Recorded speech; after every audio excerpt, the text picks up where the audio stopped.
Welcome to a special piano tutorial video. Today I'm going to do a piano tutorial of the piano part for Daydreaming by Radiohead. Great track. I love this song. It's one of my favorite Radiohead songs. I'm looking forward to kind of just diving into the piano part. Not really the song fully, you know, all of the parts and everything. I could certainly do a breakdown of the song itself. Maybe I will at some point. But this will be just a piano tutorial of just purely of that piano part. And I chose this song because this is a song that's kind of, at least some of it is probably pretty accessible if you haven't played piano that much before.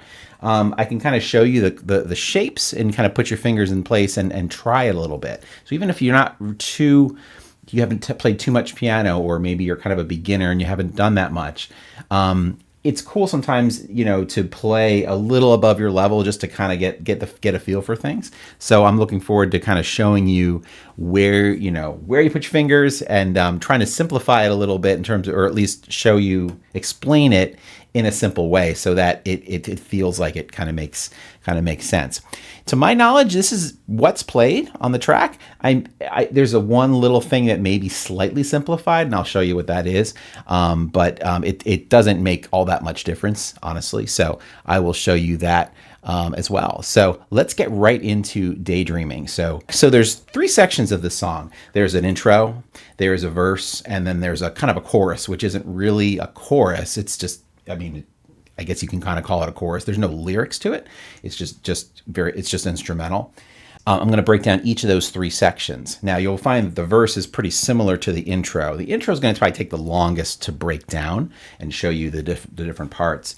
We'll jump right into it here. So we are in the key of, for all intents and purposes, A minor. That's our key. Let's get into it. I'm going to play first the introduction, and I'm just going to play it all the way through from the beginning. But I'll show you where to put your fingers to start with. You're going to start with your right hand on a D, and then you're going to put that's your thumb, your first finger.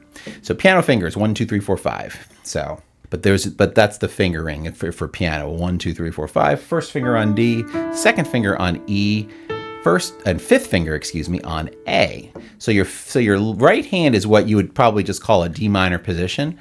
So the note is A, D, and E. Okay, you're going to play it in that order. So it's the high note, low note, and then the note above it, middle note there. All right, left hand is in this position, A position, A and E. Okay, your left hand is going to play what we would call power chords, just playing a fifth. And this is the slight thing that perhaps is a little different than the recording. It's possible that three notes are played, A, E, and then an A on top, and whenever it moves, it does all three notes. It's possible. I'm not entirely sure. It's hard to really tell in the recording, in the way the song is mixed. To me, it doesn't matter too much if I play this versus if I play this. It's just a tiny bit more full sounding. But this is easier. If you're a beginner, this is like honestly one of the easiest two notes to play together are your fifth finger and your first finger, just basically playing a fifth apart.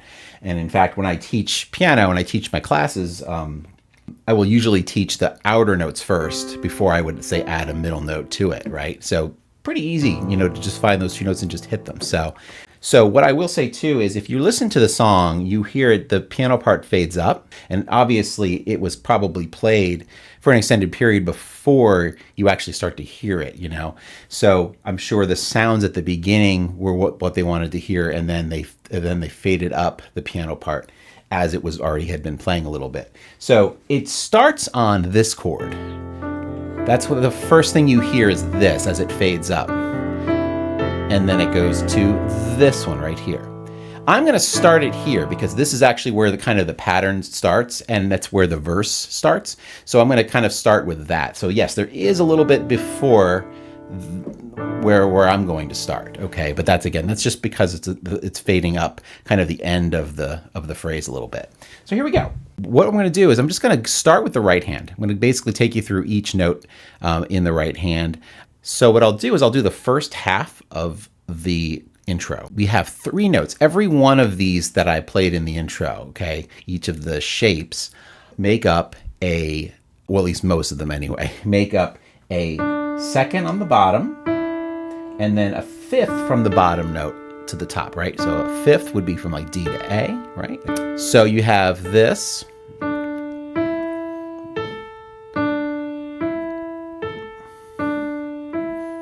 Okay, so there's basically in phrases of 4, but when I'm the pattern itself is 3 notes. Okay, it's top note, bottom, middle, and then it just repeats like that. You play it 4 times. By the way, if you're wondering about time signature, I mean, a lot of the consensus that I've seen most people on this song is what most people land is 6/8, 6/8 time. So it would be 6 eighth notes per bar. 1, 2, 3, 4, 4. Very slow 6/8. You could think it may be 6/4. 6/4, it's possible. But doesn't really matter, honestly, for our purposes. I mean, the notes are the same speed, so it doesn't really matter what you call it. Each of these, think of it as 4 bars, for each one. Well, I should say 4 times. 4 times, right? So that would really be 2 bars if we're in 6/8. Then the next one goes down a step from there. We're going to move down G, C, D. So we're just basically move down from D minor position to C major position. And again, same fingers, just playing 5, 1, and 2. And then for the next set of 4, we're going to stay on this one. And the next set of 4, we're going to go back to the original one. Okay? So that's the first half. Okay? So again, start here.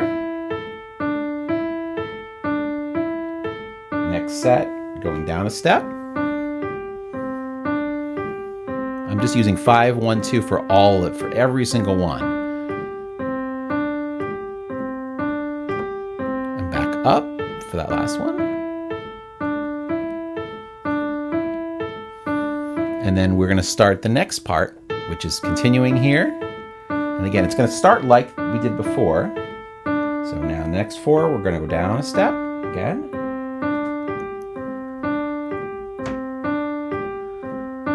Stay on it again for another 4.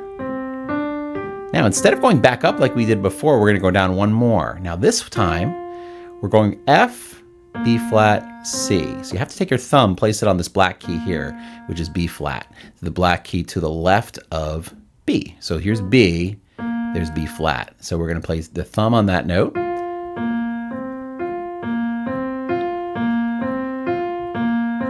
And then we're going to take our thumb, move it back, move it up to B. And then we're going to extend that pinky, go to G, and bring it back. And then to G again. And then there's a little mini scale pattern that takes us to the verse, to the left. So that last bit, there's a little scale. We'll go through that in a moment. So this second half does a lot more. It doesn't just go between these two. Now I should say right from the get-go, when you start playing this, sometimes it's a good idea to get the fingers on the group of notes that you're going to play and play them together, just to hear that.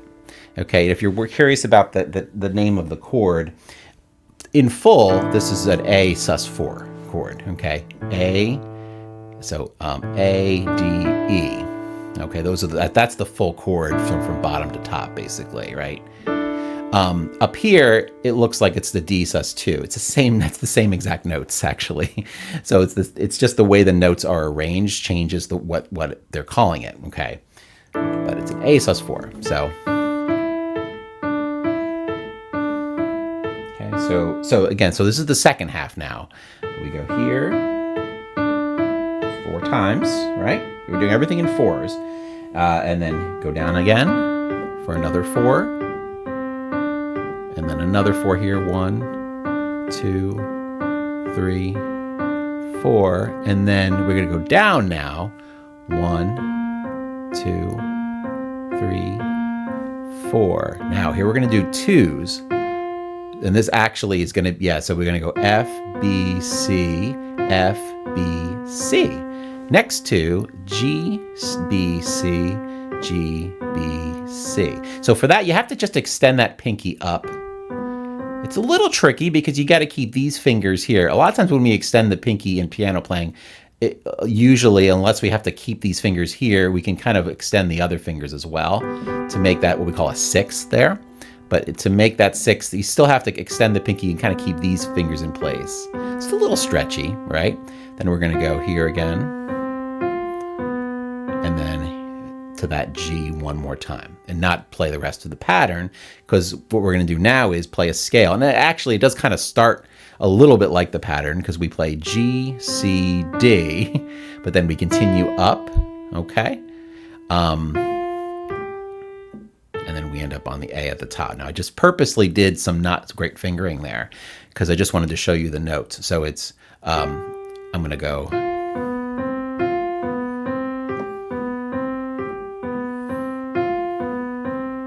Here it is now. G, C, D, E, F, G, A. Now, if you're wondering how the heck I did that, how I got myself back, so what I did was, and you could do different fingering. You don't have to do this fingering. But I do what we call scale fingering, which means I'm going to play G with my 5. Then I'm going to play C with my 1, 2, 3. And instead of continuing up with my 4th finger, I'm going to play my thumb underneath. So I'm going to bring my thumb under my hand. Okay, so it's going to go under my hand like that. And then instead of playing the 2, which would be like kind of the next finger that now is there, I'm actually going to skip these 2 fingers here and play 4 on this G. Okay, now if I hit this note with my 4, now I am ready to continue that next that next pattern that we're going to play. So I want to land, I'm starting here and I want to land on a 5 here, and I want to play it all really smoothly, right? So I could go 1, 2, 3, 1. I could do 3 and then 5, whatever, you know, or I could do 1, 2, 3, 1, 2, and then skip everything over and go over to 5. But that's what I'm choosing to do. I'm doing 1, 2, 3, thumb under 1, and then skipping these 2 fingers and playing 4, and then now I just reposition my hand and I'm right in position there, right? So for this whole intro and verse, my right hand is essentially in this 5-finger position somewhere on the keyboard, okay? It moves from here, here, and then it eventually goes to here, and then here, and then again, that brief, also going up to the G, which is like that, okay? So that's the whole intro with the right hand. Now, I'm going to play it one more time, but I'm also going to play the left hand just to get that started. So I'm going to play the right hand. You can see the whole thing happen, and I'm going to actually add some of the left hand to it. I'm going to play the left hand a little bit simplified for right now in terms of the rhythm. I'll explain that in a little bit. But again, everything's in 4s except for the very end. And again, back up again. This is where it originally faded up, this part. And then here we start it again now.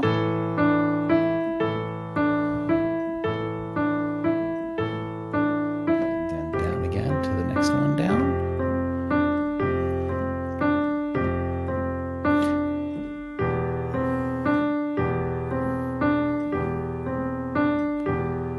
And then I go down to the F, B flat, C.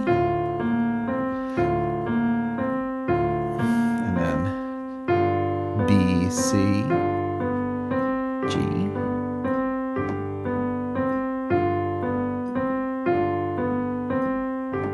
C, D, E, F, G, and we're on A here at the top. All right, and the verse starts like the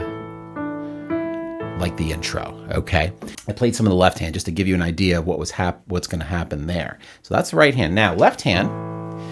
Everything is what I think maybe I said this before. I don't know if I did. The left hand's basically playing power chords, guitar language here a little bit. But for a power chord, you're playing a perfect 5th. So you're playing A and then E above that. Okay, so that's a perfect 5th. That's sort of what we're going to play for all of the left hand, at least. Well, I think for most of the left hand, actually, all the way through, it is. When we get to the chorus, the left hand isn't actually required at that part, because I'll show you why when we get there. But so here's A power chord, okay, A and E. So I just stick my pinky on an A, my thumb should be on an E, unless, as long as I'm not crunching my fingers in too much or skipping any fingers. You know, that E should be right, my thumb should be right there on that E. Okay, so A and E. And that goes for the whole duration of this first. So I'm going to kind of hit the left, right hand as we go a little bit here so you can follow along with better. Then I'm going to jump down to F and C.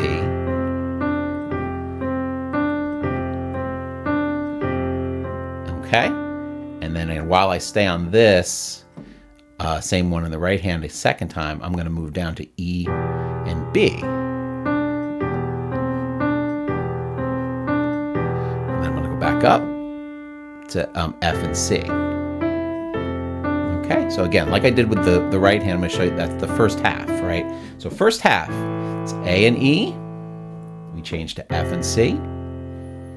We move down one step to E and B, and back up to F and C. Okay, so again, A power chord, F power chord, E power chord, and F power chord. Okay, that's it. Now, one more time here.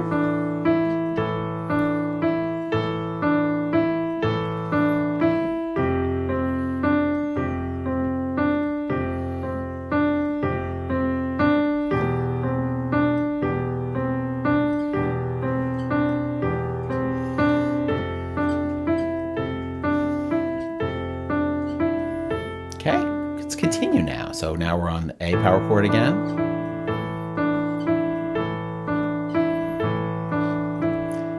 F again, F and C. And then E and B. Now I'm going to go down a step to D and A while I do this F and B flat C in the right hand.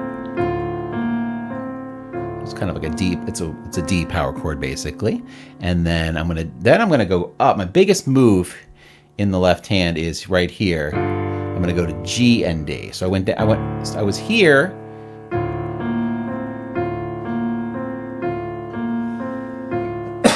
Excuse me. And then I'm gonna go up to G and D. G power chord. Stay on that. And then hold it while I do this little scale, and then up to A and E. Okay, so that's basically it. So you've got A and E, F and C, E and B. And instead of going back up as we did in the first half, we go down to D and A, and then G and D, and then that's it. And that's just it rests there until we start the verse. Back on A and E again. So there is the whole intro right there. The cool thing about this song, and again, this is kind of why I chose it, is because the right hand and the left hand are both constantly playing in fifths. Really one of the easiest positions for the hand to find. It's just the hardest part really is just moving from one to the next smoothly without sort of, stopping or things like that. So what you have to do, and this is maybe a little bit more of a next level thing, when you play the notes, you want to make sure the fingers connect. So if I play the E here, I go to this G. Again, I'm just moving my pinky over and then moving the rest of my fingers down. So I'm kind of like that for a brief moment, and then I go like this. Right, so I want to connect every note. I don't want to sort of hit one note and then sort of let it sort of stop. I want to keep it going and have it be smooth and connected. If you're a little bit skilled with pedal, the way you would do pedaling on this one is, I don't know if you can see my foot doing the pedaling right now. I probably can't. You're going to basically pedal every time your left hand changes. Okay, so now my left hand's going to change. Even though my right hand's staying the same, I'm going to change my pedal.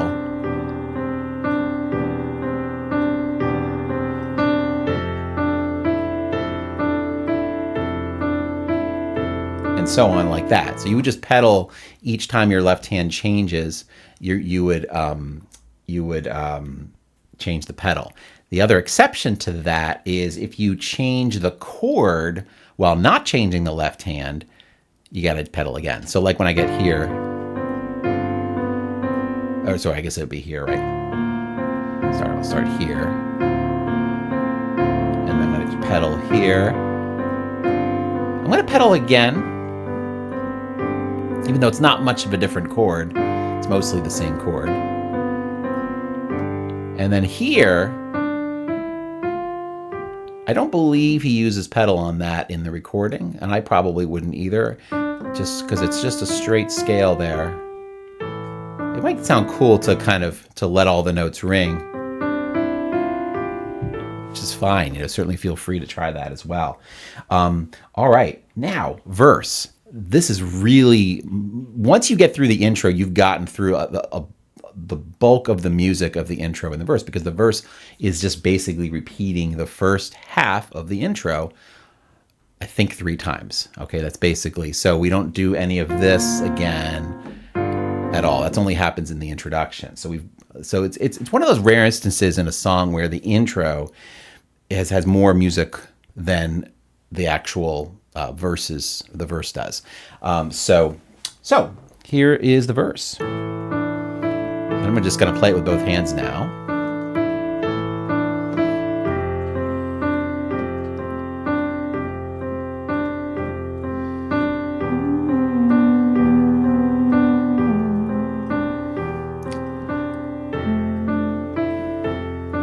And that's it. You just play that whole thing 3 times total.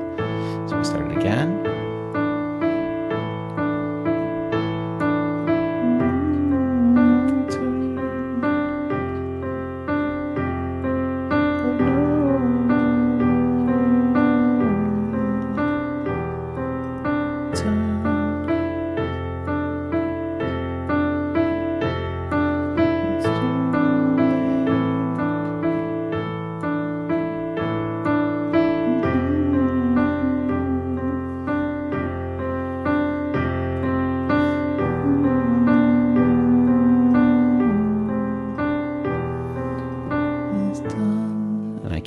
I can't really go through that without just talking about how beautiful that melody is that Thom Yorke is singing. Just unbelievable how the beauty of the combination of that melody and that piano part. It's stunning, absolutely stunning, because the melody actually kind of doesn't have, it's really only like 4 notes really that he's kind of just weaving around in, right? And but it's perfect. It's perfect. It's all that's needed. And it's interesting how the notes don't always match melodically or match harmonically what's happening with the chord. And I should point out these chords are kind of open chords, right? And that's the cool thing about it. An A sus4 chord is a very open sounding chord, right? And you hear it in rock music all the time. You hear that chord, you know, different contexts. You'll hear sus4 chords all the time, right? And there's an openness to that chord. So it gives the singer freedom to say, you know, I could sing any of these notes here, or I could just sing the third of the actual chord, which is A minor. Right?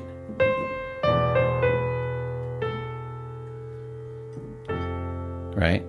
I'm just going with the left hand here.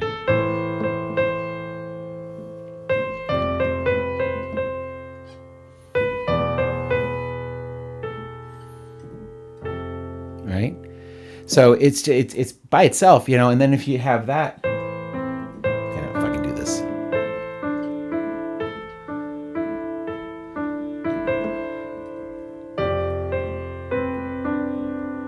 Can't do it quite. I've never done this before, so I'm just trying here.